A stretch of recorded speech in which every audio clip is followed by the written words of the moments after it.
Hi, it's Katarina here with Beauty Junkees. Today I'm going to share with you how to use a flat angled brush for precise cream contouring in just a few easy simple steps. So let's begin.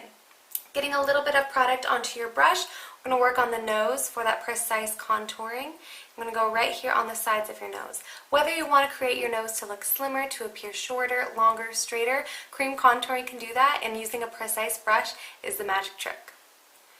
Taking just a little bit on both sides here, this brush does a great job to grip onto those areas such as your nose because it does have that angled point that'll just glide perfectly down the sides of your nose here. Creating these natural shadows, you can really transform your natural features and enhance them as well. Something that is also great about this brush is that it is still a medium size, so you can also use it not only to place the product, but to blend it down to really get that beautiful natural looking shadow. You can also take a little bit and put this right here on the bottom of your lip to create a more pouty looking lip.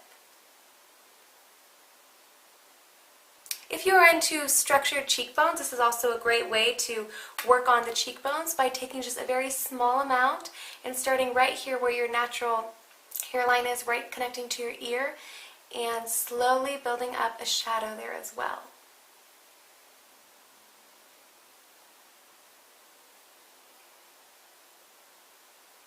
Again, this brush does a great job at placing the product, but also then continually able to blend it out. And there you have it, a very easy, fast, simple way to achieve that perfect, precise cream contouring using the Beauty Junkees mini angled brush.